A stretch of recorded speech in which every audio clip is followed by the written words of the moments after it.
Alors qu'il faisait encore sombre, même très sombre, Jésus était déjà en prière. Et quand le coq chantait, as we worship you, let all the world come and see how the mercy we've received from you can set them free. As we worship you, let all the nations hear our song, a song of Jesus and his blood that proved his love for all. As we worship you, may all the lost and broken come. May they hear your still small voice call out their names each one. As we bow in adoration and stand in reverent awe, show your majesty and glory, let your anointing fall. As we declare your name, Lord Jesus, as the only name who saves, may the power of your salvation fill each heart, we pray.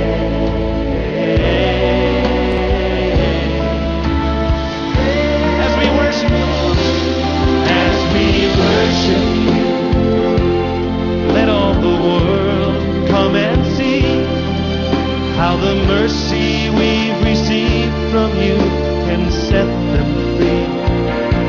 And as we worship you, let all this joy that fills our hearts bring a hunger and a hope to those who've strayed so far.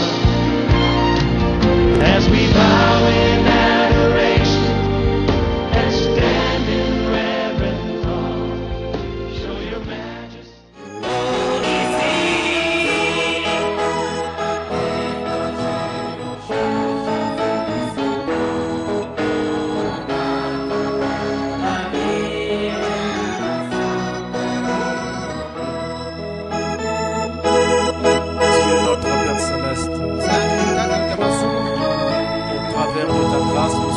Rassemblés en ce lieu. Et nous voulons te faire Seigneur de la place. C'est toi qui es le principal invité de cette réunion. Viens parmi nous, Seigneur. Montre-toi toi-même. Même si tu ne disais qu'un seul mot, puisque cela viendra de toi, cela nous suffira, Seigneur. Nous dédions toute la réunion à toi et prions, Seigneur, que tout esprit qui ne confesse pas ton nom soit au garde à vous. Bénis ta parole dans nos âmes au nom de Jésus-Christ.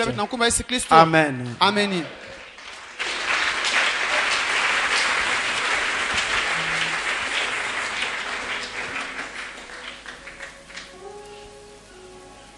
Salut tous au nom de Jésus-Christ. Nous rendons grâce à Dieu pour cette opportunité qu'il nous a encore donnée. Et nous allons nous lever pour prendre nos Bibles. Ésaïe chapitre 56, versets 4 à 7. Nous sommes en train de parler sur la maison de prière du Tout-Puissant, la maison de prière de Dieu. Et c'est ce passage que nous sommes en train de prendre depuis Ésaïe 56, verset 4 à 7. Nous lisons au nom du Seigneur. Car ainsi parle l'Éternel aux eunuques qui garderont mes sabbats, qui choisiront ce qui m'est agréable et qui persévéreront dans mon alliance. Je donnerai dans ma maison et dans mes murs une place et un nom préférable à des fils et à des filles. Je leur donnerai un nom éternel qui ne périra pas, les étrangers qui s'attacheront à l'Éternel pour le servir, pour aimer le nom de l'Éternel, pour être ses serviteurs, tous ceux qui garderont le sabbat pour ne point le profaner et qui persévéreront dans mon alliance, je les amènerai sur ma montagne sainte et je les réjouirai dans ma maison de prière. Leurs holocaustes et leurs sacrifices seront agréés sur mon autel, car ma maison sera appelée une maison de prière pour tous les peuples. Amen. Dieu bénisse sa parole pour vous asseoir.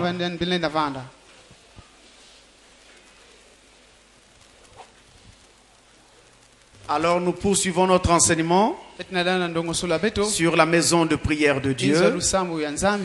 Nous avons montré par la grâce du Seigneur que Dieu a une maison qu'il appelle sa maison de prière. Et il a montré au travers de la Bible que nous sommes sa maison. C'est nous qui sommes sa maison. L'apôtre Paul le dit dans les Corinthiens, mais aussi dans les Hébreux. Dans Corinthiens, il dit que nous sommes le temple du Saint-Esprit. Vous connaissez les passages. 1 Corinthiens 3 verset 16, 1 Corinthiens 6 verset 19. Nous sommes le temple du Saint-Esprit. Et dans les Hébreux, l'apôtre Paul dit que nous sommes la maison du Seigneur, si du moins nous gardons jusqu'à la fin tout ce que Dieu nous a dit. Maintenant, Ésaïe nous montre que cette maison du Seigneur, que Paul dit que nous sommes, doit être une maison de prière. En d'autres termes, c'est là exactement que le Seigneur veut voir ses enfants. Si on peut s'exprimer ainsi, on dira donc que c'est par ce moyen-là, c'est l'un des moyens par lesquels Dieu teste ses enfants. La prière. Les enfants de Dieu sont censés être des soldats de la prière. Ils forment une armée de la prière. Quelqu'un qui ne prie pas souvent, quelqu'un qui ne prie pas régulièrement, ne saura pas plaire à Dieu. Et ensuite, dans les épreuves qu'il aura, il aura vraiment difficilement de l'exaucement. Sinon jamais du tout. Parce que la tristesse n'accomplit pas la volonté de Dieu. En s'asseyant quelque part la main sur la joue tout triste, ça n'amènera rien. Il faut vous mettre en action pour que quelque chose se produise. Et cette action attendue par Dieu, c'est donc la prière. J'avais déjà dit qu'il est assez... ça ne sert à rien d'apprendre aux gens à prier. C'est-à-dire à formuler des prières. Parce qu'en fait, on apprend mieux à prier en priant. Lorsque vous avez un poids sur le cœur et que vous devez le dire à Dieu, en tout cas vous verrez qu'à cause du poids qui est sur votre cœur, les mots viendront par eux-mêmes. La manière de présenter les choses viendra. Vous ne ferez pas d'effort. C'est votre cœur qui parle. Vous pleurez en parlant. La douleur est là. Et vous exprimez votre douleur à Dieu. Vous ne pouvez pas dire à quelqu'un qui souffre d'exprimer sa douleur avec emphase, avec une forme de rhétorique quelconque. Non, ce n'est pas possible. Si vous perdez un parent et que vous commencez à pleurer votre parent, vous allez vous rendre compte que vous ferez des choses que vous n'avez jamais pensé faire dans votre vie. Vous commencerez à pleurer en enfants roulant par terre. Vos amis de service sont là. Vos collègues, vos parents. Vos enfants sont là. Ils vous voient pleurer comme un enfant. Ils se demandent mais qu'est-ce qui lui arrive? C'est un problème qui est dans son cœur. En ce moment-là, ça ne demande plus de forme. Vous ne pouvez plus prendre une forme quelconque pour pleurer. En d'autres termes, on ne peut pas pleurer un parent décédé avec élégance.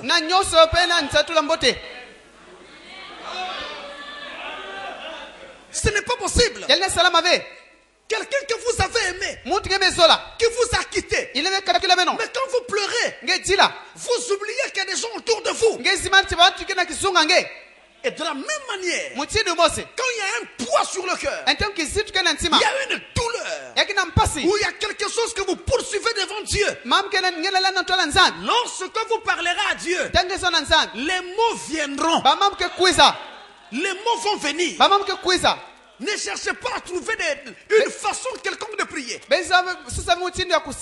Comme les gens qui pensent que quand il faut prier, il faut toujours commencer par dire Dieu d'Adam, Dieu d'Abel.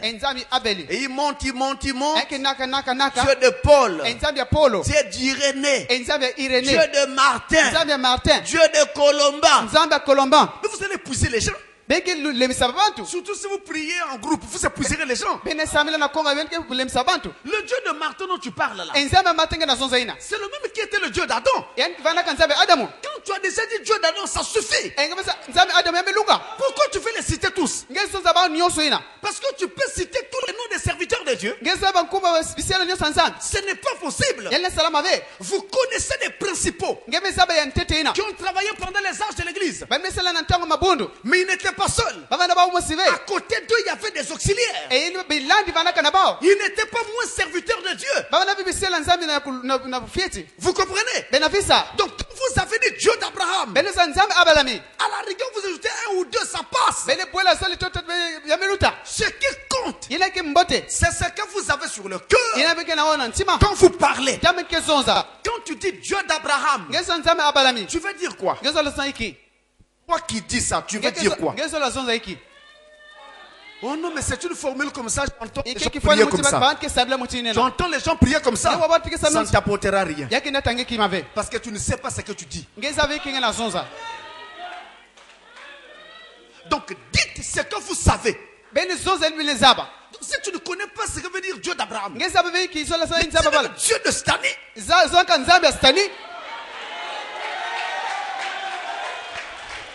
Parce qu'avec ton pasteur, tu as déjà vécu quelque chose que Dieu a fait, dont tu te souviens. Et en disant Dieu de Stani, tu es en train de penser à ce que Dieu avait fait par toi au travers de lui. Vous voyez par exemple, c'est ce que ça veut dire. Dieu d'Abraham. Nous voulons tout simplement dire, vous savez qu'Abraham est le père de la foi. En d'autres termes, c'est le Dieu qui était avec notre père dès le commencement. Le commencement de cette foi. Et quand j'appelle le Dieu d'Abraham, je suis en train de m'identifier à Abraham. Je suis donc en train de dire à Dieu, moi là, moi qui suis en train de prier maintenant, je suis un des descendants d'Abraham. Et comme tu avais promis à Abraham que sa postérité, sa descendance, ses enfants posséderont les portes de leurs ennemis. Alors en disant Dieu d'Abraham, en filigrane, je suis déjà en train de demander cette promesse-là. Seigneur, laisse-moi aussi posséder les portes de mes ennemis. Car je suis fils d'Abraham. C'est ce que ça veut dire. Quand vous dites Dieu d'Abraham,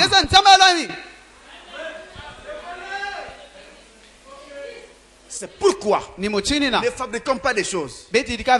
Prions le plus simplement possible. Une fois, on a demandé à un frère de prier. Il est venu à l'hôtel. Il a commencé à prier. Écoutez sa prière. Oh Dieu, toi qui étais dans le chiffre 14, tu es sorti de là. Tu es rentré. Tout au long de sa prière, c'était un enseignement. Ah frère. Si tu voulais prêcher, il fallait demander la chair. On te donnait, tu prêchais ton mystère. On vous dit de prier, vous commencez à prêcher les gens de la prière. Ça, c'est des prières que Dieu n'écoute pas. C'est un désordre. Vous êtes en train de faire étalage de connaissances. C'est ce qu'on dit là. Vous voulez vous montrer. On ne prie pas comme ça. La prière ici, le plus simplement possible, signifie dire à Dieu ce que vous avez sur le cœur. Qu'est-ce que vous avez sur le cœur? Dites-le lui. Comment vous allez le dire? Ça n'a pas d'importance. Dans quelle langue vous allez parler? Ça n'a pas d'importance. Vous pouvez prier en Pounou, en Lari, en Vili. Dieu va entendre. Ne pensez pas qu'il faut seulement prier en français. Peut-être que dans votre langue, vous ne savez pas comment on dit Dieu d'Abraham. Donc Dieu entend toute prière, à condition que la prière vienne du cœur, que ça vienne de votre cœur. Alors quand le poids est là, les mots également seront là. Vous aurez les mots pour le dire à Dieu. En général, je pose ça rapidement puisqu'on en parle. Vous avez dans une prière, vous avez trois parties. Trois parties. La première partie, c'est ce qu'on appelle la prière d'adoration. C'est la première partie de la prière. La deuxième partie, c'est ce qu'on appelle la prière de repentance. Tout ça, c'est des parties de la prière. La troisième partie, c'est ce qu'on appelle donc la requête. C'est-à-dire votre demande. Voilà les trois parties d'une prière. En général. Mais dans une prière, on ne sera pas toujours forcé de suivre ces trois parties. Non, ça dépend du cas que vous avez. La prière d'adoration, j'explique rapidement. La prière d'adoration consiste à dire à Dieu ce qu'il est. Mettre Dieu à sa place. Dire à Dieu ce qu'il est. Le mettre à sa place. Élever Dieu. Donc quand je commence ma prière, en général je dois commencer par une expression qui met Dieu à sa place. Je commence par exemple par dire notre Père bien-aimé. Rien que ça, c'est déjà une prière d'adoration. Je n'ai pas besoin d'allonger ça. Je peux m'arrêter là. Notre Père bien-aimé. Je dis donc à Dieu qu'il est notre Père, qu'il est mon Père, et que je suis né de nouveau. Je l'appelle donc Père. Je le mets à sa place. Je le reconnais en tant que mon Père. C'est la même chose quand nous disons Père Céleste. Nous commençons notre prière comme ça. Notre Père qui est aux cieux. Notre Père bien-aimé. Père Céleste. Vous voyez? Seigneur notre Dieu. Toujours une prière et l'adoration. Seigneur notre Dieu. Je dis à Dieu qu'il est notre Seigneur. Il est notre maître. Donc, en disant Seigneur, je reconnais qu'il est mon maître. Notre Dieu. C'est-à-dire notre objet d'adoration. Vous voyez par exemple, il y a des significations à tout. Et maintenant, dans la prière d'adoration, selon la requête que vous allez présenter à Dieu, comme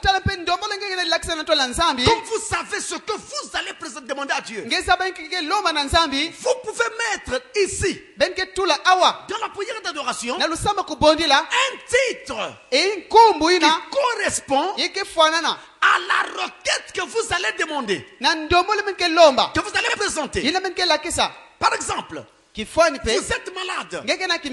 Dans votre prière, vous allez demander la guérison. En élevant Dieu. Dans la prière d'adoration, on peut dire par exemple, Seigneur notre Dieu, toi qui es Jéhovah Rapha. Vous voyez, je le mets à sa place en tant que le Dieu qui guérit. Parce que je sais que dans ma prière, je vais demander la guérison. Je demande une grâce particulière que j'ai vraiment besoin. Alors je peux dire, Seigneur notre Dieu, toi qui es Jéhovah Jireh, l'éternel qui pourvoit. Vous voyez, c'est en rapport avec ce que je vais demander. Et ainsi de suite. Par exemple, je suis dans une bataille. J'ai besoin ou d'être soutenu, ou d'être fortifié dans une bataille. Si j'ai besoin d'être soutenu, en ce moment-là, j'ai besoin de lui dans la bataille. Je dirais, Seigneur notre Dieu, toi qui es l'éternel des armées.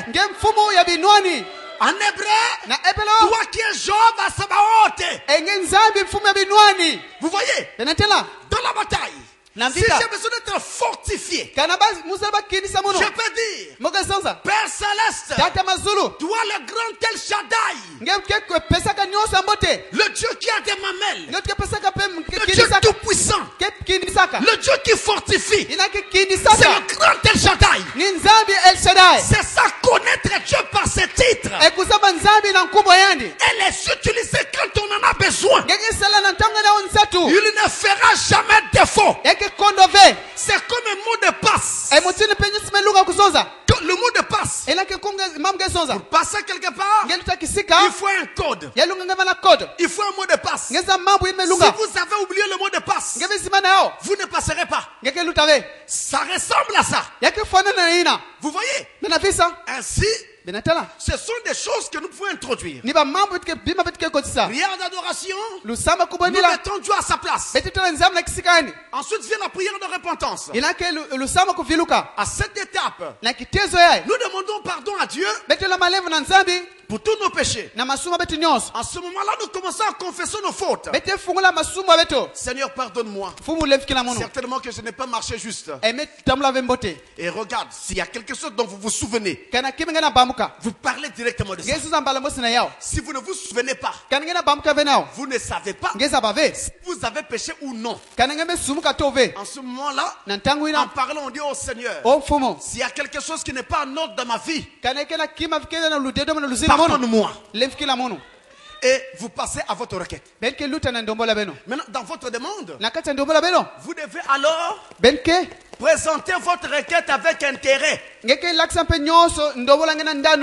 C'est comme quelqu'un qui, on est quelque part dans une entreprise. On a lancé des appels d'offres pour venir faire un travail. 2 ou 3 personnes se présentent.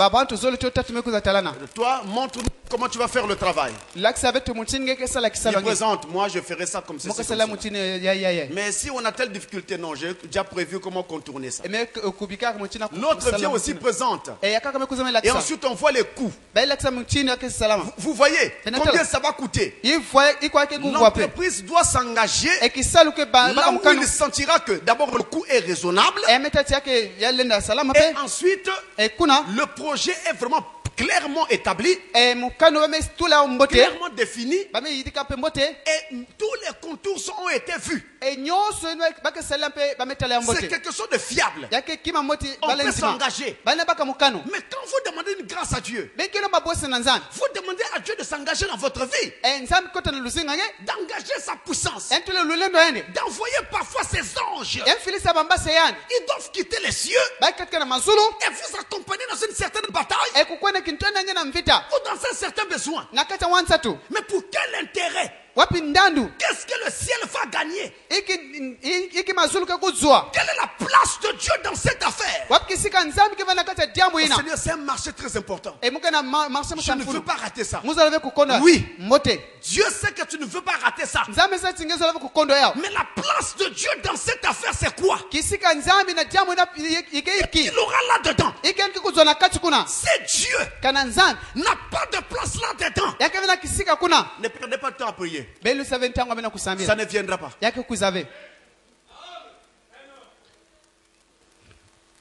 Alors, quand vous présentez la chose, faites la différence entre ce qu'on appelle un besoin et ce qu'on appelle un désir. C'est deux choses différentes. Dieu exauce tes besoins. Je veux dire tes désirs. Mais quand ces désirs deviennent des besoins, pas quand ces désirs ne sont que des caprices. C'est-à-dire c'est juste pour ajouter à ce que tu as, pour montrer ta grandeur aux autres. L'intérêt du ciel n'est pas là-dedans. Regardez une fois, il y a une femme, elle était dans une ville aux États-Unis. Elle a constaté qu'il n'y avait pas d'évangile dans toute la ville. Elle était chrétienne. Elle était sauvée. Elle souffrait dans son cœur de voir toute cette population qui allait en enfer. Elle a parlé à Dieu. Seigneur, il me faut un peu d'argent pour que j'invite un évangéliste prêcher dans cette ville. Elle était ménagère quelque part. Elle ne gagnait pas grand-chose. Alors avec le peu qu'elle gagnait là-bas, elle a commencé à économiser sou après sou jusqu'à faire un certain montant. Et quand elle a vu que ça faisait un certain montant, elle a fait appel à un prédicateur qui devait être, je crois, à New York pour aller dans sa ville. Le prédicateur est arrivé. C'était un grand évangéliste. Il dit, je te paye avec ça. L'évangéliste est venu. On a fait la campagne. Il a prêché dans toute la ville avec l'argent de cette ménagère. Il a fini. Il est parti. 5 personnes seulement ont cru. L'action de l'évangéliste, 5. Parmi les 5, il y avait un tison arraché du feu. C'est Dwight L. Moody, l'un des grands hommes de Dieu dans l'histoire. Il a cru l'évangile pendant ce moment-là. À l'occasion de cette évangélisation que cette femme avait fait venir. Quand il croit, quelques temps après, il devient lui-même prédicateur. Et Moody a amené des milliers d'âmes au Seigneur à cause d'une femme. Maintenant, regardez bien. Cette femme n'avait pas d'argent. Quand elle demande à Dieu de lui donner un peu d'argent, vous voyez bien que son motif était juste. Elle voulait évangéliser la ville. Et ce motif étant juste, Dieu est obligé d'exaucer une telle prière, d'assister afin qu'elle ne manque de rien, le temps qu'elle est en train d'économiser pour la gloire de Dieu. Vous voyez mes frères, il faut qu'il y ait un intérêt de Dieu quelque part. Ne confondez pas besoin et désir. Souvent nos désirs ne sont que des caprices. Et nous ne les voyons pas exaucés. Mais quand nos désirs deviennent des besoins, je vous dis, Dieu va exaucer. Un besoin est une nécessité. Et quand on dit nécessité, cela signifie que si cette chose est enlevée, ça peut amener un sérieux déséquilibre dans votre vie. Et il faut présenter ça à Dieu comme ça. Il dit, Père, regarde le déséquilibre que ça va amener dans ma vie. Si je n'ai pas ça, vous comprenez? Et de cette façon-là, je ne vois pas Dieu. Vous refusez la chose. Même s'il s'agit de l'argent que vous demandez, Dieu donne.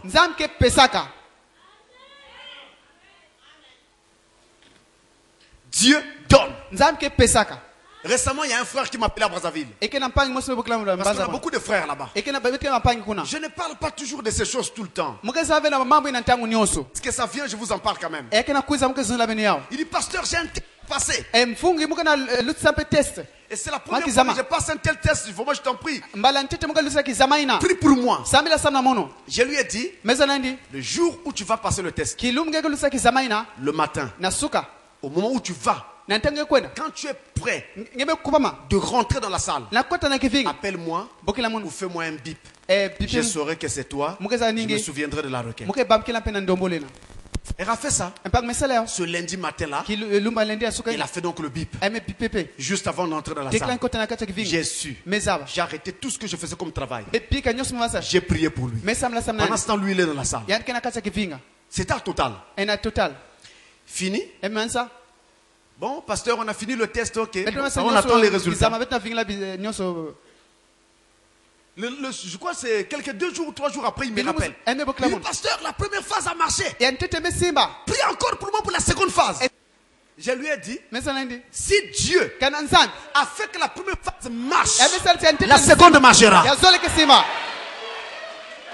Dieu ne fait jamais un travail à moitié. Mais fais la même chose. Avant d'entrer, pour l'entretien là, fais-moi un bip. Il est allé. Avant de rentrer dans la salle d'entretien, il fait un bip. J'ai su que c'est lui. J'ai encore arrêté tout le travail. J'ai prié. Le frère est rentré. Il est ressorti. Je crois 2-3 jours après, il dit, pasteur, ça a marché.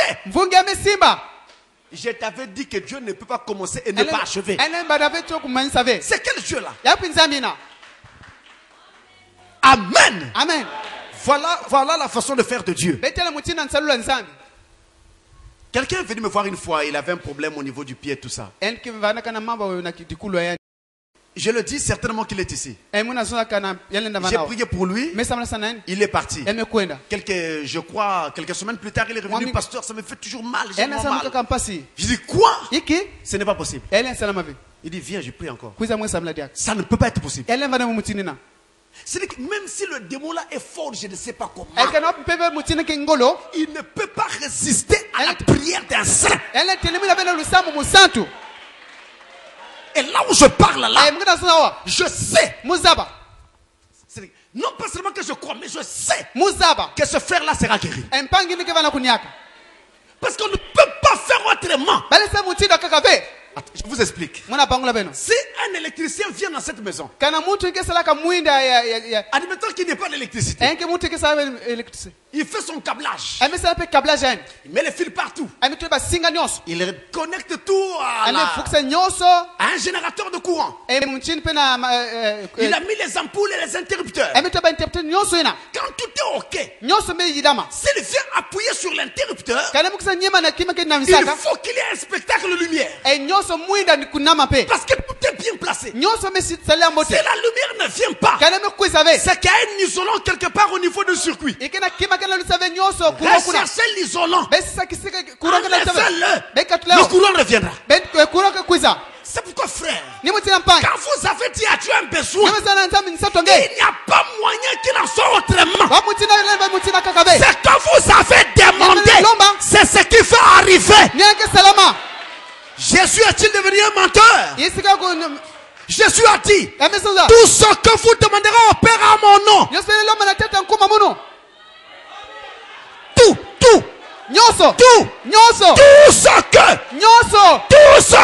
demanderez au Père à mon nom, je le ferai.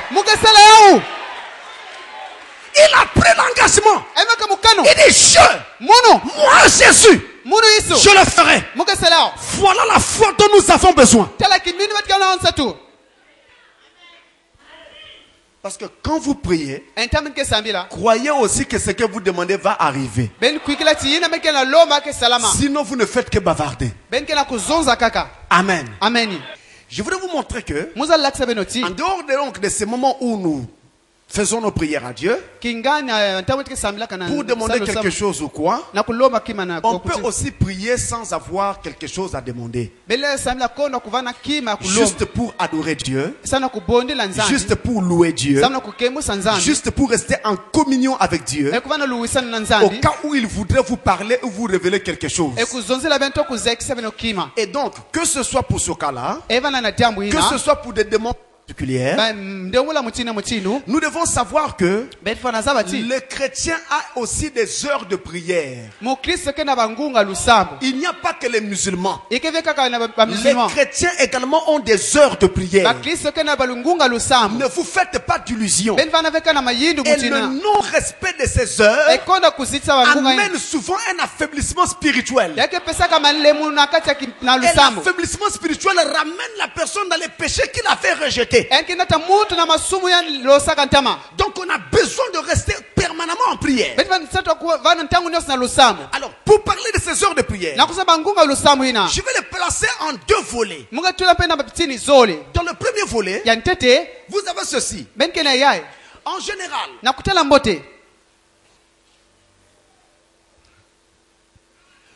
lorsque nous prions, nous devons prier en tout temps. Ça c'est en général. Mais il y a aussi un particulier, donc un cas particulier. Mais en général d'abord, le chrétien prie en tout temps. À toute heure. Regardez l'écriture. Dans Luc au chapitre 21. Luc au chapitre 21, verset 36.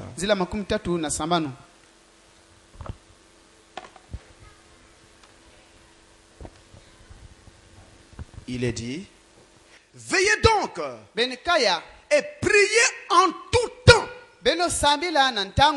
En tout temps. Afin que vous ayez la force d'échapper à toutes ces choses qui arriveront et de paraître debout devant le Fils de l'homme. Priez en tout temps. Sans s'arrêter de prier. S'arrêter de prier, c'est un péché pour un chrétien. Et on ne peut pas prier en disant que j'attends la volonté de Dieu pour aller prier. On n'a pas besoin de la volonté de Dieu quand il faut prier. On doit prier chaque fois que dans son cœur on a une chose qui nous fait partager avec Dieu. Ne dites pas non, je ne sens pas la conduite. Attention. S'il s'agit d'une prière pour les malades, je peux comprendre que quelqu'un dise qu'il ne se sente pas conduit. Mais quand ce n'est pas cela, quand il s'agit de ton adoration avec Dieu, n'attends pas d'être conduit. Parce que tu ne le seras jamais. Le diable sait que si tu ne pries pas, il pourra toujours contrôler ta vie. Il y a des femmes qui parlent de mari de nuit. De nourriture nocturne. Et toutes ces choses-là. Mais comment Satan fait pour continuer à contrôler ta vie à toi? Qui est déjà sauvé? C'est parce que la chaleur a disparu de ta vie. Nous devons rester en prière. Dieu dit prier en tout temps. Sans se relâcher. Un seul relâchement constitue un péché. Je dis bien un péché. Un chrétien qui ne prie pas, ça ne s'explique pas. Ephésiens 6, verset 18.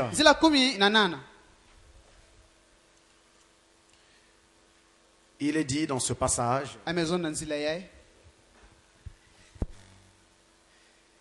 faites en tout temps, par l'esprit, toutes sortes de prières et de supplications. Veillez à cela avec une entière persévérance et priez pour tous les saints. Vous entendez ça? Non seulement qu'il faut prier en tout temps, mais la Bible insiste. Il ne faut pas se relâcher. Il faut insister. Demeurer dans la prière avec persévérance. Tout relâchement ne vient pas de Dieu. Ça vient de l'ennemi. Et c'est quand nous nous relâchons que nous devenons faibles. Un chrétien qui ne prie pas est un chrétien qui est malléable par le diable. Tu deviens un terrain d'expérience de Satan. Au départ, vous aurez un peu du mal à rentrer dans un tel rythme. Oui, parce que Satan ne voudra pas. La chair non plus. La chair et le sang n'hériteront pas le royaume de Dieu. Ta chair ne te laissera pas prier. Quand tu voudras le faire, la chair dira, je suis fatigué. Même Dieu au ciel sait que tu es fatigué. Il va te comprendre. C'est justement là qu'il ne faut pas céder. S'arrêter de prier. Se relâcher. Constitue un péché. On doit s'y maintenir. Amen. Amen. Dans 1 Thessaloniciens 5, le verset 17, la Bible nous dit encore ici, 1 Thessaloniciens 5, verset 17. Priez sans cesse. Vous voyez bien? C'est ça le cadre général. Dans le cadre général, le chrétien doit prier sans arrêt. En d'autres termes, voici comment cela se fait. Puisque tout le temps nous devons être en travail. Nous avons des activités. Nous devons aller travailler. Nous devons préparer les enfants pour aller à l'école. Nous avons le ménage à faire et beaucoup de choses. Mais comment faut-il faire pour rester en prière en tout temps? Eh bien, il suffit tout simplement de prier avant chaque chose que tu dois faire dans la journée. C'est-à-dire, tu veux balayer la maison. Dès que tu tiens le balai, tu commences à prier. Si tu es très pressé, il y a un problème de temps. Tu peux déjà être en train de balayer pendant que ta prière est en train de monter. Mais si tu as ton temps, tu t'arrêtes dans ton salon, ton balai à la main, tu parles d'abord à Dieu, remettant le travail que tu vas faire à lui. Et tu verras que quand tu vas commencer à prier comme ça, à cause de la connexion qui le rend entre toi et Dieu, des inspirations vont commencer à venir. Des visions. Tu commences à balayer, tu pries. Une vision vient. Dieu te montre une soeur qui est malade, sérieusement attaquée par le diable. Elle est prête à mourir. Qu'est-ce qu'il faut faire? Si Dieu t'a montré cette vision, c'est parce qu'il a vu que toi tu es disposé. Il a fait besoin de quelqu'un pour fille. Il est donc passé par toi. Qu'est-ce que tu dois faire? N'attends pas de finir de balayer. Avec ton balai à la main, chasse le diable qui menace ta soeur. Toi, Satan, tu voulais tuer ma soeur. Dieu vient de me le révéler. Maintenant, par l'autorité de la parole, au nom du Seigneur Jésus, libère sa fille. À l'instant où tu pries, la soeur là-bas, elle ne sait pas d'où vient cette force. Elle ne sait pas que ça vient de toi. C'est ainsi que tu travailleras en permanence pour Dieu.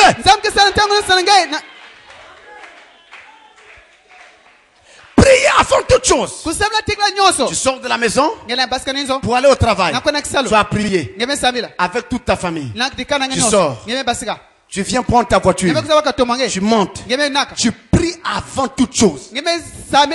Seigneur, je remets la route entre tes mains. Mais j'ai déjà prié au salon. Mais est-ce que c'est un péché de prier encore? C'est ce que le diable dit. Mais toi aussi. Mais tu as déjà prié là-bas, non? Pourquoi tu pries encore ici? Est-ce que c'est un péché de prier encore? Et puis toi, Satan, ton problème est où? C'est pas toi que je prie. Je prie mon Seigneur Dieu. C'est pas toi que je prie. Pourquoi tu es emmerdé? Ah, je vois. Tu m'avais préparé un accident. Comme j'ai prié, ça annule l'accident. Même si vous prenez un transport en commun, dès que le transport s'arrête, tu montes. Au moment où tu t'assois, une prière monte. Seigneur, je remets ma traversée à bord de ce transport entre tes mains. Oui, vous ne savez pas s'il y a un magicien dedans ou pas. Tu vas chercher des armes ou du sang. Si le taxi l'a fait un tonneau, tout le monde pourra mourir sauf toi. Vous comprenez? Et quand vous arrivez là où vous devez descendre, vous descendez. Qu'est-ce que vous faites en premier? Vous commencez à prier. Même en 2 ou 3 mots. Dans votre cœur. Merci Seigneur de m'avoir fait arriver en paix là où je devais arriver. Pourquoi vous dites ça? Parce qu'il pouvait arriver que vous n'arriviez pas. Vrai ou faux? Rien n'est sûr sur la terre. Frère, rien n'est sûr. Vous quittez un endroit pour aller faire un autre. Vous ne pouvez pas dire avec assurance que vous arriverez. Tout peut arriver en chemin. Vous comprenez? Alors, quand on arrive en paix, on doit reconnaître celui qui a produit cela. Et nous le bénissons. Après vous marchez. Vous arrivez là où vous devez être. Vous commencez à causer avec les gens. Quand vous êtes en train de les saluer, la prière est en train de monter. C'est quand tu dis bonjour dans le cœur, je le salue au nom de Jésus. Salut au nom de Jésus. Salut au nom de Jésus. À ce moment-là, même si quelqu'un avait ses fétiches, sa magie, ou ses trucs pour prendre les grâces de gens, il ne pourra rien te prendre. Et quand tu es là maintenant, tu commences à causer avec eux. Avant que la causerie ne s'anime, une prière monte. Seigneur, je te remets le temps que je passe avec ces amis. Soutiens-moi afin que je ne glisse dans rien d'impur. Et vous allez voir que pendant la causerie, et il commence à parler de tout. Tu sais, le match d'hier, c'était terrible. Toi, tu changes la causerie. Parce que ça ne t'intéresse pas. Ton âme n'est pas intéressée à cela. Vous voyez, c'est cette ville-là que le chrétien doit avoir.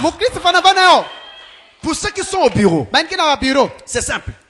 D'abord, dès que tu arrives, la prière. Surtout si tu pars le bureau là, tu es seul. Tu fermes ma clé. Tu commences par prier. Tu as fini, tu viens ouvrir. Tu t'assois, tu commences à travailler. Maintenant, si vous êtes nombreux dans le bureau, la chose à faire, quand tu arrives, tu peux prier en marchant vers la porte du bureau. Seigneur, je te recommande ma vie. Dans le cœur. Quelqu'un te croise au couloir. Bonjour. Mais la prière continue en montant. Ou alors, dès que tu arrives, tu déposes ton sac, tu vas aux toilettes. Personne ne te suivra. On va dire, on va écouter.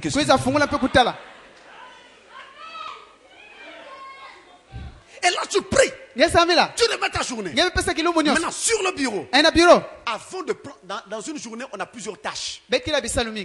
Ou bien on peut avoir un travail, mais avec plusieurs tâches. Donc c'est tâche par tâche. Avant de commencer une tâche, je prie. Après je travaille. Je finis. Je remercie Dieu. Je prie pour la nouvelle tâche. Je la prends. Ainsi de suite. Et comme ça jusqu'à la fin. Vous allez vous rendre compte que finalement dans une seule journée, vous pourrez prier 1000 fois. Bon maintenant dites-moi, un homme qui a prié 1000 fois dans une journée, quel sera son état? Vous voyez, frère, souvent nous parlons beaucoup et nous prions peu. Et Frère Branham dit, nous pourrons beaucoup manger, nous pourrions beaucoup parler, mais nous n'arriverons jamais à beaucoup prier.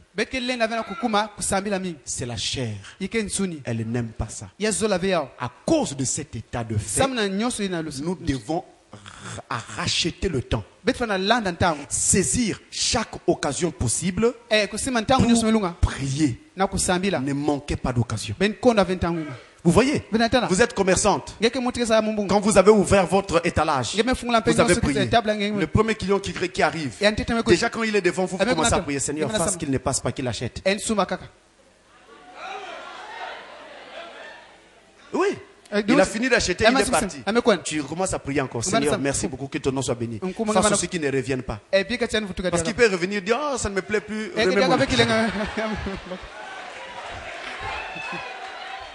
Donc c'est ainsi que nous devons faire. Ça c'est dans le cadre général. Frère Branham dit ceci.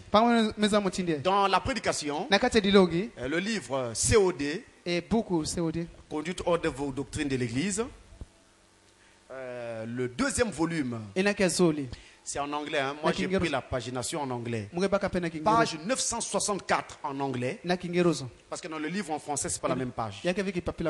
Dans le livre en anglais, page 964, paragraphe 198, il nous est dit ceci. Écoutez bien, il dit, nous attendons simplement la venue du Seigneur. Attendez simplement. Gardez vos lampes allumées et remplies d'huile. Priez à chaque heure. Pas à chaque jour. Chaque heure. Soyez simplement prêts. Soyez prêts. Soyez prêts. Soyez doux et vigilants. C'est la raison pour laquelle on doit rester en prière. Pour être vigilant. Vigilant. Le Seigneur vient bientôt.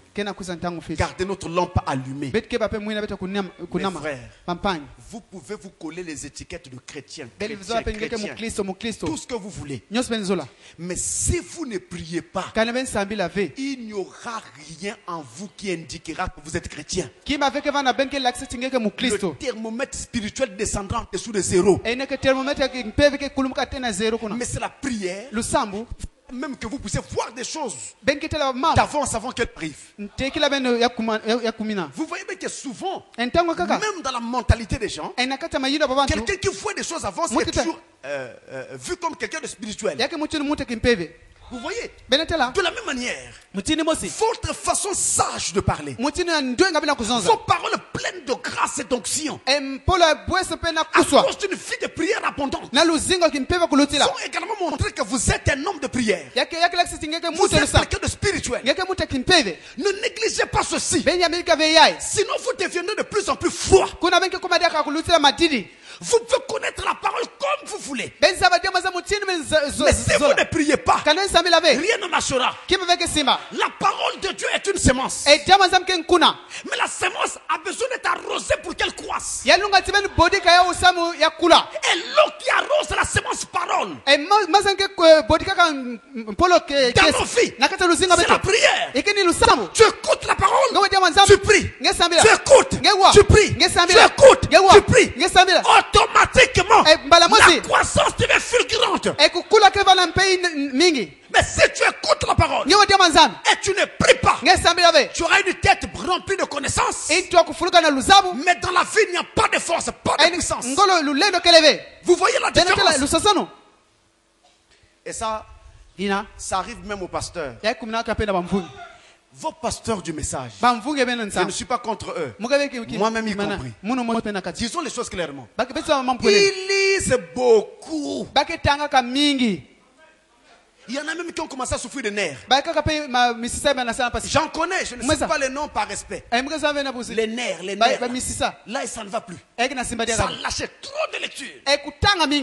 Dès qu'il entend qu'il y a une nouvelle brochure, il doit lire ça. Pour trouver une petite chose encore de nouveau. Pour aller épater les gens. Il y a tel mystère. Tu connais le mystère du lundi bleu?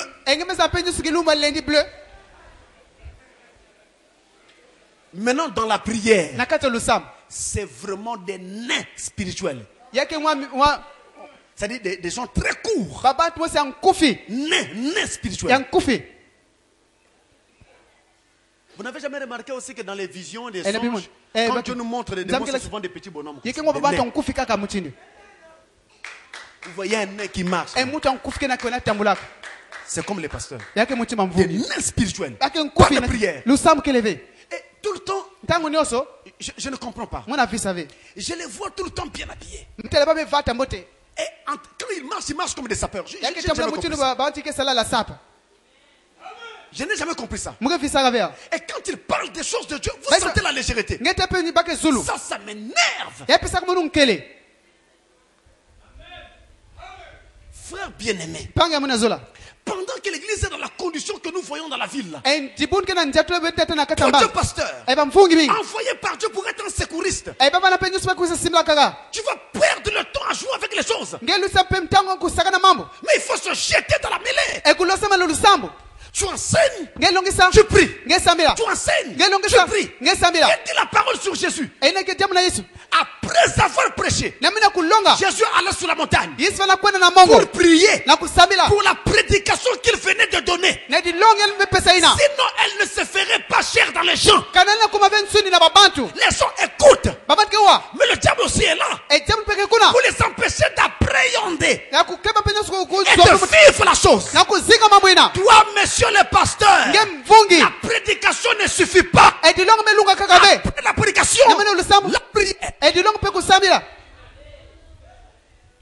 Et c'est alors que vous ferez la chose. Devenir vie dans les gens. Ça, c'est de façon générale. Nous prions en tout temps. C'est une règle. Et tout pasteur mandaté par Dieu, il connaît que sa place est dans la prière. On ne conduit pas une église par une simple connaissance. C'est la prière. J'ai été partout. Prêcher l'évangile. Mais tous les succès que vous entendrez parler partout où j'ai été, c'est la prière. Je vous dis la vérité. Les gens cherchent un petit quelque chose d'un pasteur Francis. Ils veulent voir est-ce qu'il n'a pas une bague un peu bizarre. Est-ce qu'il ne porte pas une chaînette. J'avais même une cravate américaine. C'était comme un collier avec un aigle ici. J'avais jeté ça de côté. Je me suis dit, si je porte une telle cravate, les gens me disent, vous voyez l'aigle qu'il met sur sa poitrine. C'est là où il y a la chose. Donc je porte des cravates comme tout le monde. Pour éviter qu'on ne pense qu'il y a quelque chose. Il y a quelqu'un qui m'a dit, je ne te comprends pas. Si tu ne parles pas encore, tes yeux sont clairs comme les miens. Mais dès que tu commences à parler, tes yeux deviennent rouges. Est-ce que tu n'as pas un totem quelque part? C'était un vili. Et il me dit, moi aussi je suis vili. Moi je connais que chez les vili, en tout cas ça ne manque pas. Toi tu n'as pas un truc là.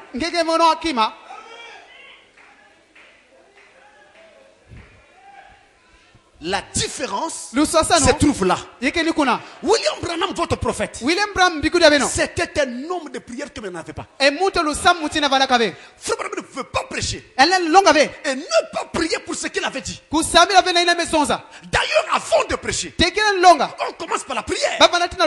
Mais quelle prière? Vous pensez que c'est là où on rentre dans le bureau?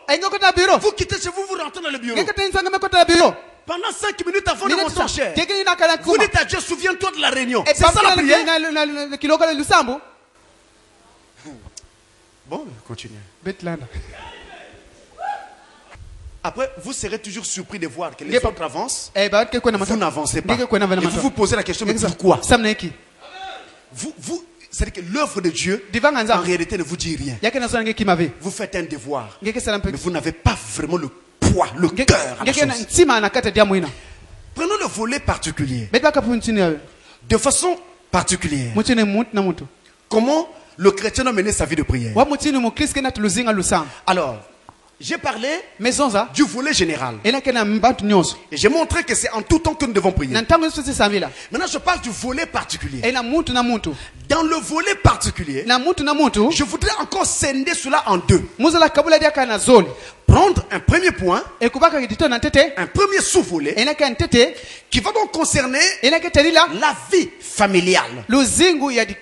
Et un second sous-volet qui va donc concerner ta vie personnelle. Donc, je voudrais dire ton culte personnel. Vous comprenez? Alors, dans le volet spécifique, particulier, commençons par le premier sous-volet. La vie familiale. Dans la vie familiale, les prières doivent avoir lieu à 3 moments particuliers de la journée. Vous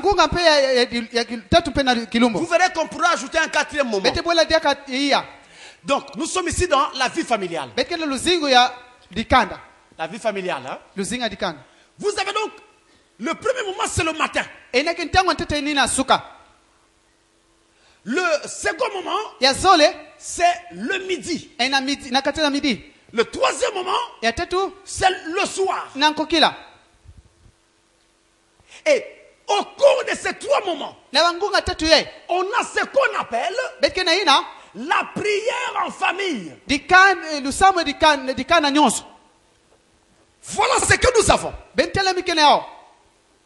Le matin, papa, maman et les enfants se rassemblent et prient pour remettre la journée à Dieu. Le soir, papa, maman et les enfants se rassemblent et prient pour remettre la nuit à Dieu. Je dois vous dire que les sorciers aiment travailler la nuit. Particulièrement autour des 3 heures du matin. Si vous ne priez pas, la nuit là, vous allez commencer à sauter du lit. Tu sautes du lit. J'ai vu une main noire entrer. Mais tu avais prié avant de dormir. Hein? C'est comme certains font là. Ah Seigneur, je suis tellement fatigué. Au nom du Père, du Fils, du Saint-Esprit. Amen. Amen.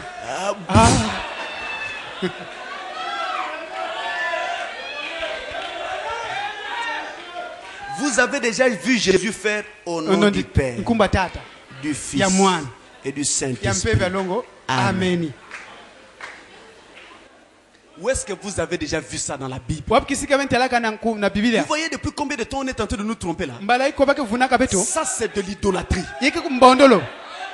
C'est le signe de la croix. Mais aucun passage de la Bible ne nous demande de faire le signe de la croix.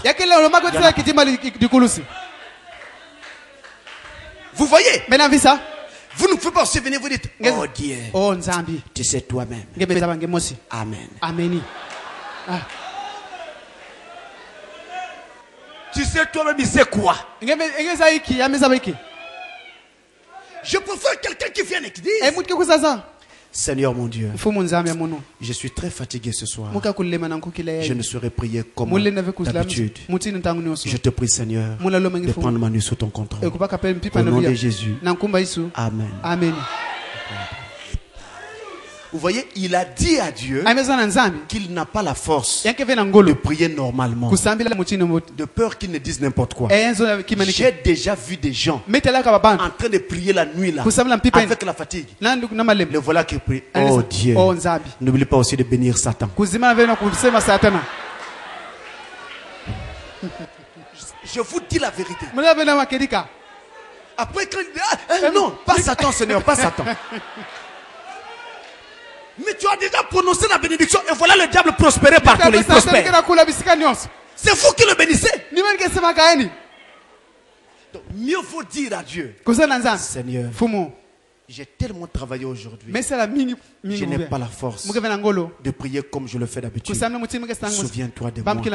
Au nom de Jésus. Amen. Même Dieu a vu ta journée. Il a vu comment elle a été. Il sait que tu es vraiment paumé. Tu ne peux pas. Tu es fatigué. Mais pas faire semblant de prier. C'est dangereux. Très dangereux.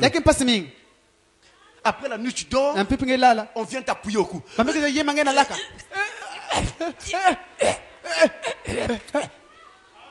Oh pasteur, j'essaie de crier au nom de Jésus.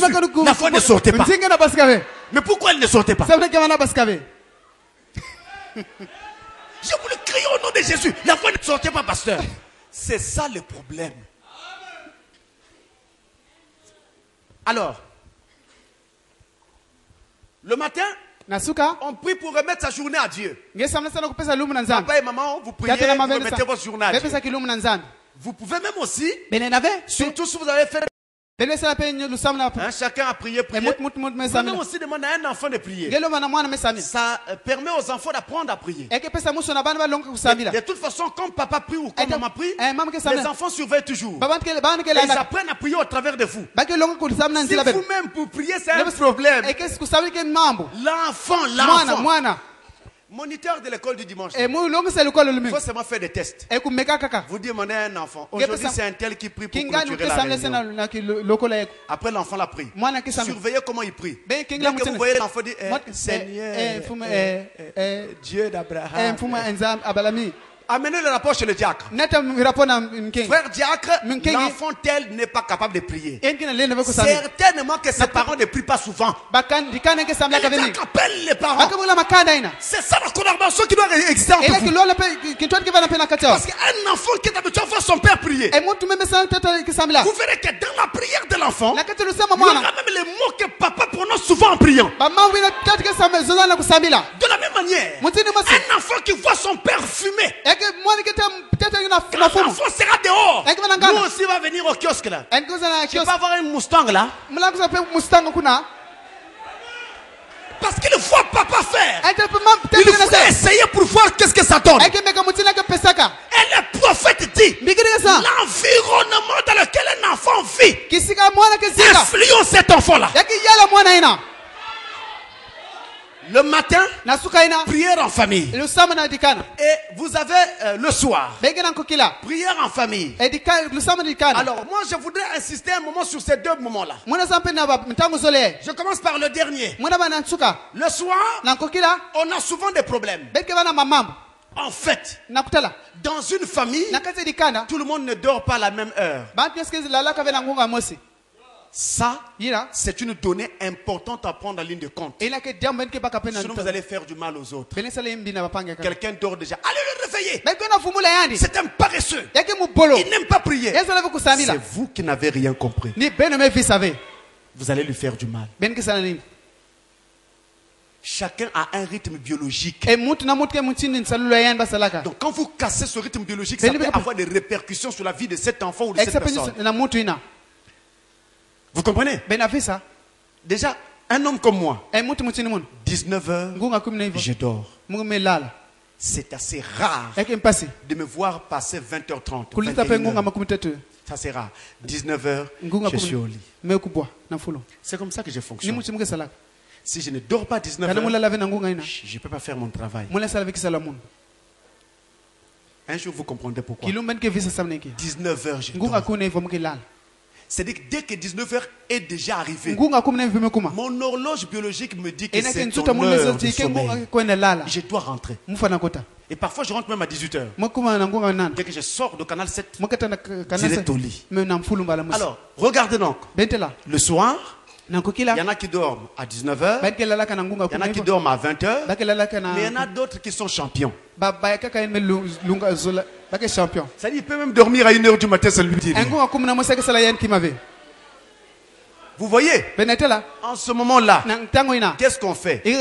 On essaie de trouver donc une mesure commune pour tout le monde. On choisit une heure de prière qui ne fera du mal à personne. J'ai vu dans un foyer là où j'étais au Cabinda, j'ai prêché là-bas, dans la famille du pasteur où j'étais, eux, ils faisaient la prière dès 18 h. J'étais surpris. 18 heures. Tout le monde se rassemble. Prière en famille. Moi, je pensais que c'était une simple prière. Maintenant, j'attendais vers 20 h une autre prière. Ça ne venait pas. J'ai compris que c'était leur prière en famille. Et tous les soirs, c'était comme ça. 18 h. Et après, chacun fait ce qu'il veut. Celui qui veut suivre Poltergeist à Canal 7, il reste pour attendre Poltergeist. Celui qui veut suivre la chuchoteuse de Mansour, il reste pour attendre la chuchoteuse. Tout dépend. Il y en a d'autres qui diront non, moi je dois aller dormir. Donc tout dépend. Alors, par exemple, on peut prendre 18 h. Mais je ne dis pas que dans toutes les familles ça sera 18 h. Ça dépend. Il y a des familles parfois où les gens, presque tout le monde dort un peu tard. Vous voyez, choisissez une heure qui va vous convenir. Seulement, si vous mangez avant et la prière vient après, honnêtement, ça n'a jamais été sage cette façon de faire. C'est-à-dire, le soir, n'oubliez pas du soir, c'est à quelle heure? Autour de 18 h, 19 h. Surtout pour ceux qui travaillent 2 temps. Quand ils rentrent, ils disent à la soeur, vite la table, vite. Il s'empiffre de manioc. Je ne sais pas si tu auras suffisamment de force de même prier le soir. Bon, mais il faut quand même que tu manges.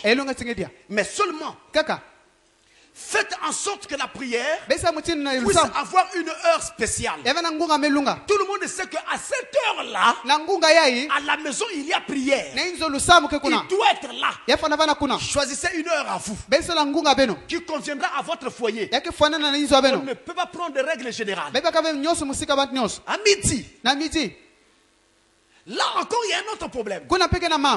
Nous avons exclu la prière de midi dans la plupart des foyers. Oh, frère Branham dit, à midi, quand les enfants et les parents se rassemblent pour manger, on doit tenir une réunion de prière.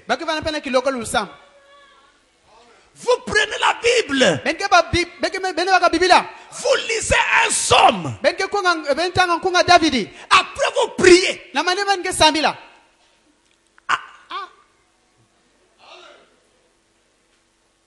C'est ce que dit Frère Branham. Et que nous ne faisions pas avant.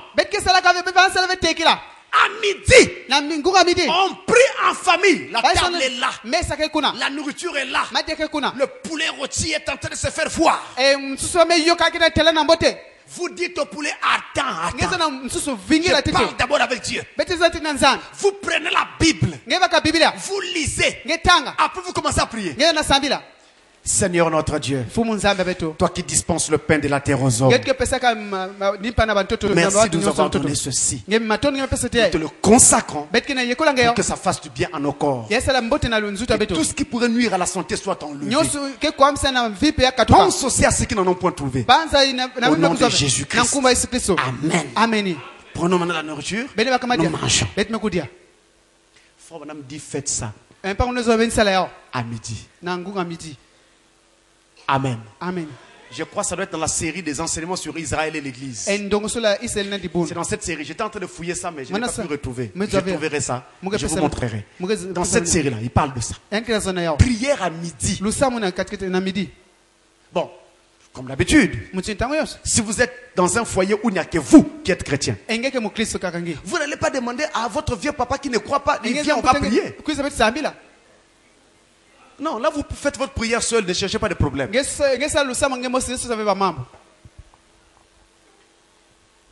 Ne cherchez pas de problème, faites votre prière seul. Celui que vous invitez là ne croit pas. Maintenant, si jamais vous proposez à votre famille qui ne croit pas de prier avant de manger et qu'ils acceptent, c'est une bénédiction. Et c'est très bien.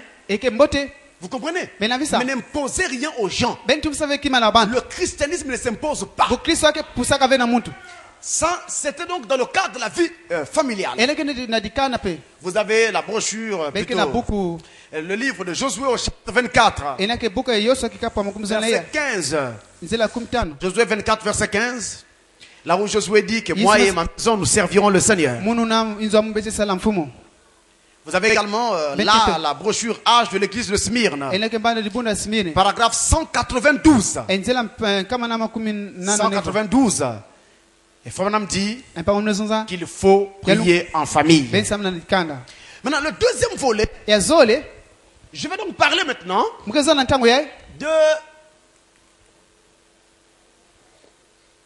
je vais parler à présent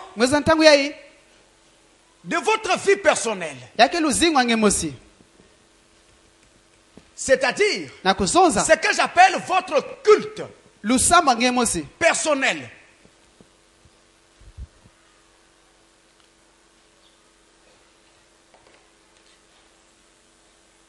Voici là une phase très importante de la vie de prière qu'il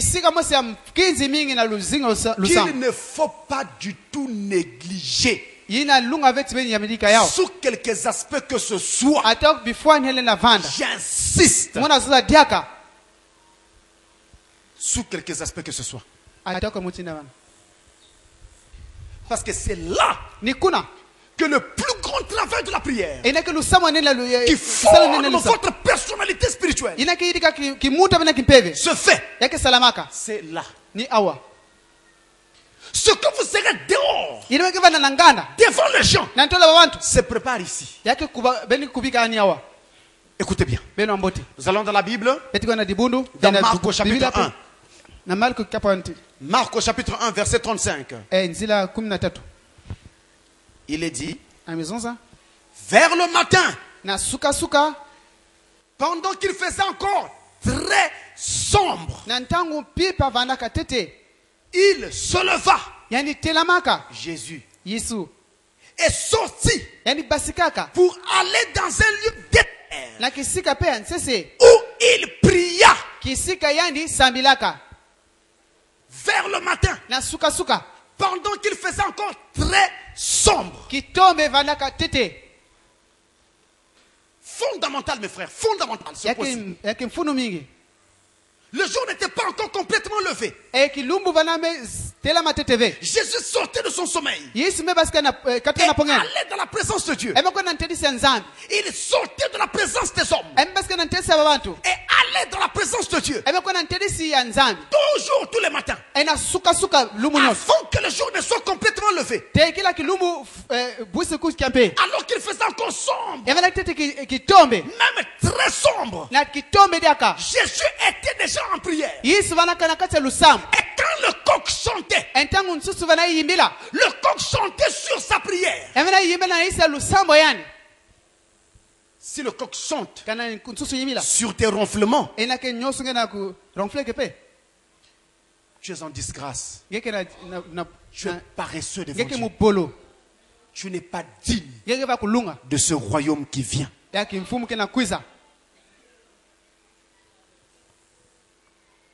Oh, quand on parle vers le matin, il faut préciser. Dans la pratique, voici comment nos pères avant nous pratiquaient cela. Quand je dis nos pères, je parle de tous les messagers avant Frère Branham et tous les grands hommes de Dieu avant Frère Branham jusqu'à Frère Branham. Ils vivaient cela. George Whitefield et John Wesley, ils se levaient tous les jours à 5 heures du matin pour prier. Vous voyez? Jonathan Goforth, quand il est allé prêcher en Chine, il se levait tous les matins à 6 heures pile pour prier.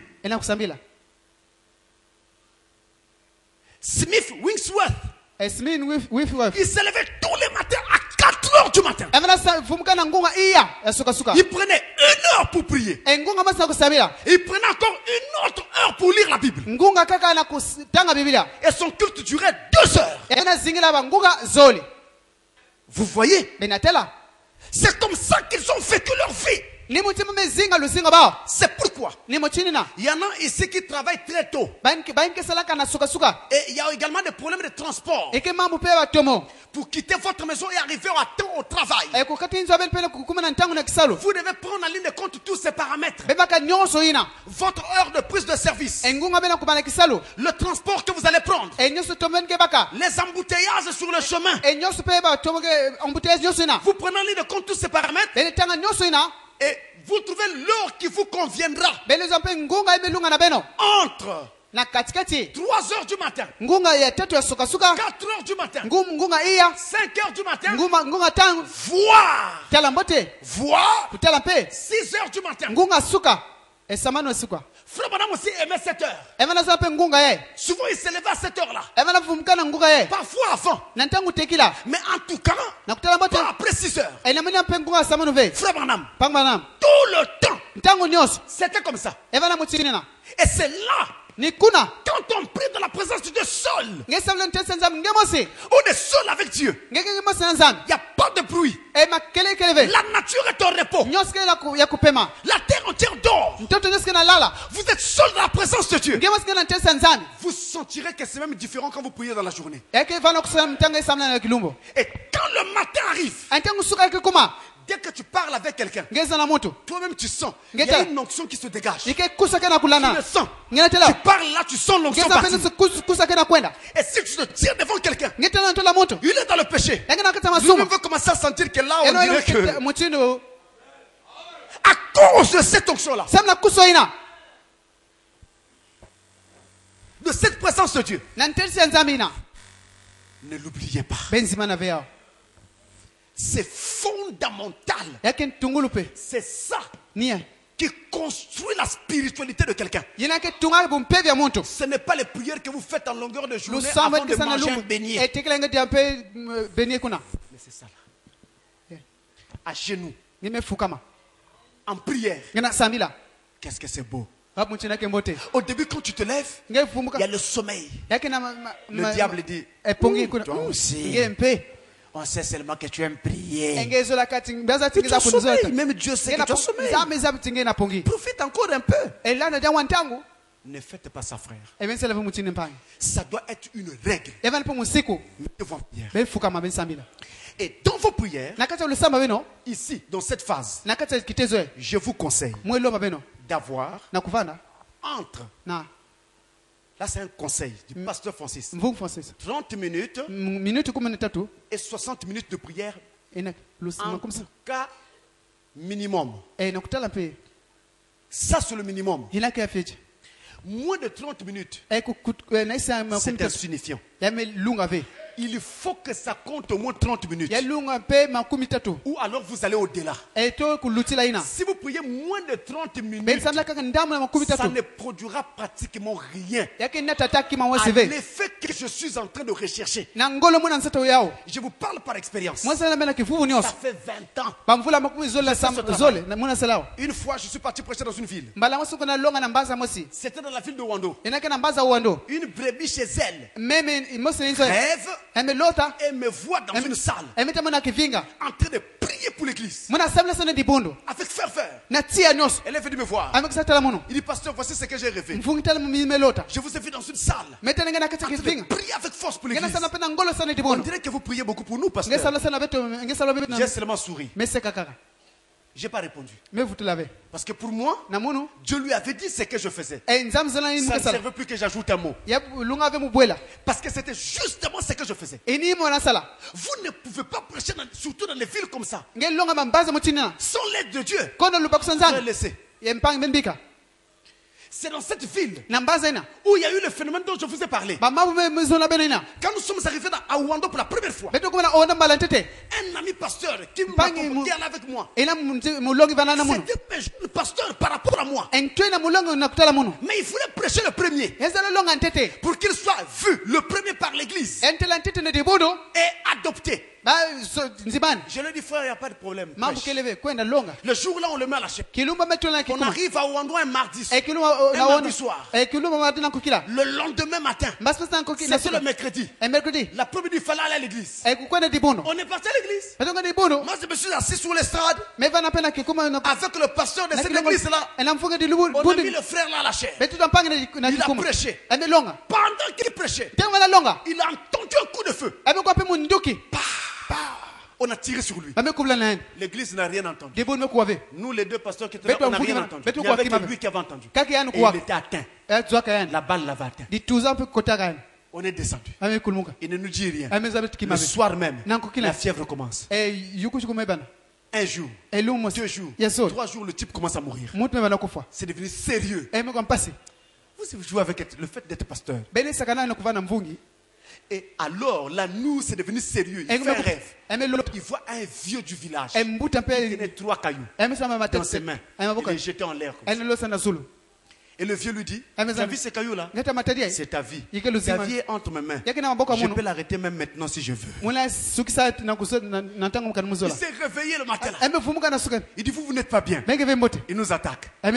Donc, moi et l'autre pasteur, si c'était une brebis qui était malade, vous devriez vous précipiter à prier. Comme c'est votre frère, vous ne priez pas.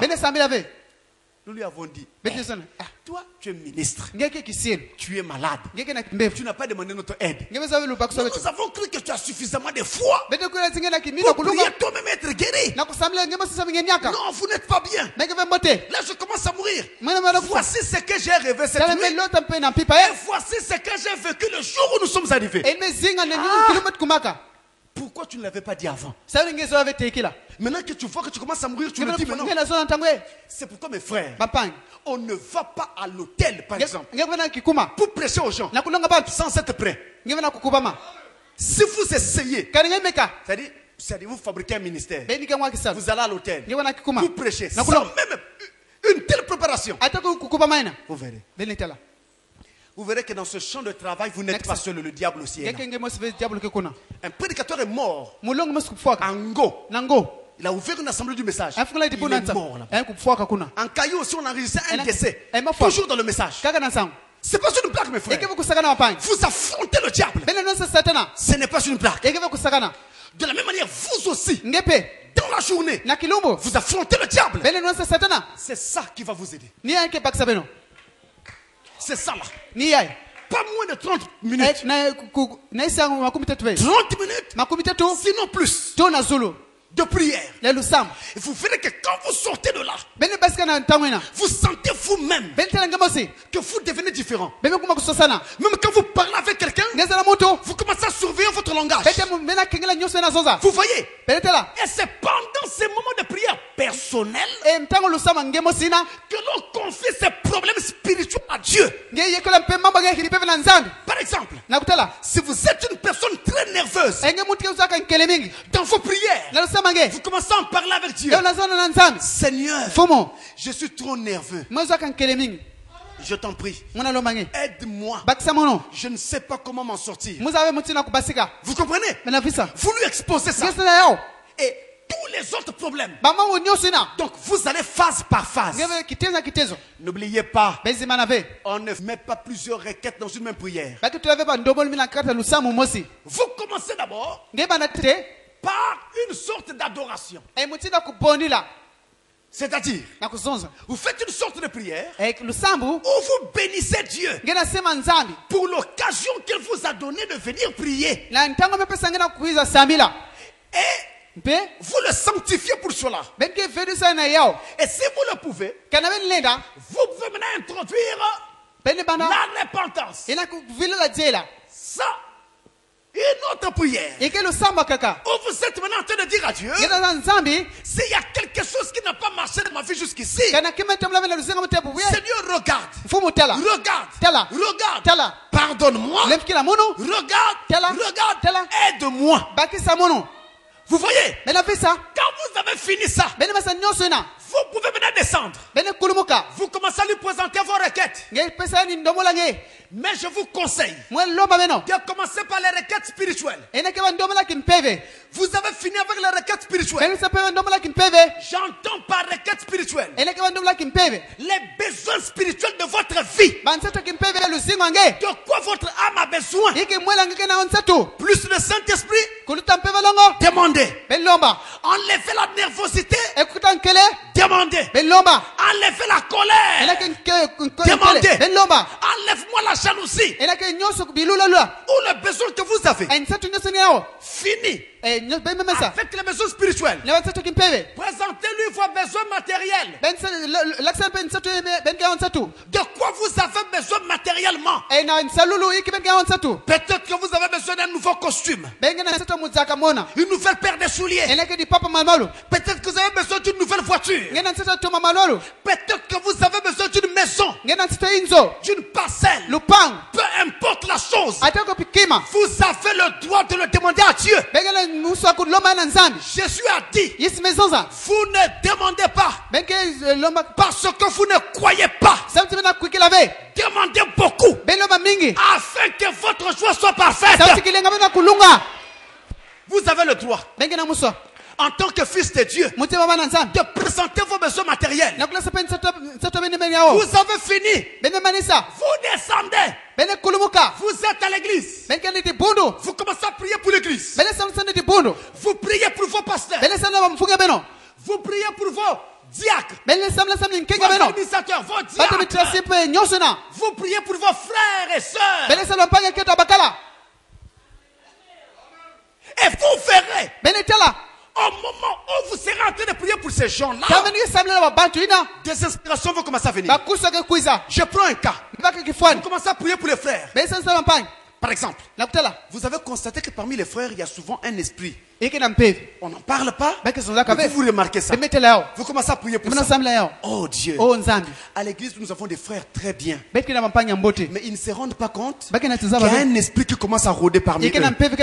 Voici ce que je les vois faire.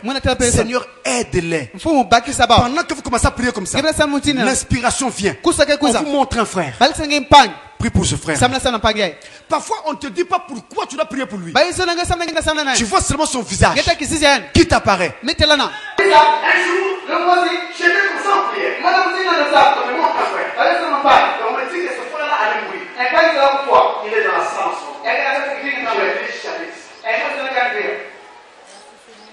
Il dit qu'il allait mourir. J'ai vu voir ça dans un petit songe. Alors je me suis levé. J'ai commencé à prier pour ça. J'ai demandé à Dieu de ne pas permettre ça. Et je lui ai donné les raisons pour lesquelles je ne voulais pas ça. Voici Seigneur. Voici la raison. Voici la raison. J'ai insisté dans ma prière. Je ne me suis pas arrêté là. J'ai prié plusieurs jours comme ça. Et jusqu'aujourd'hui, le frère est vivant. Dieu a exaucé ma prière.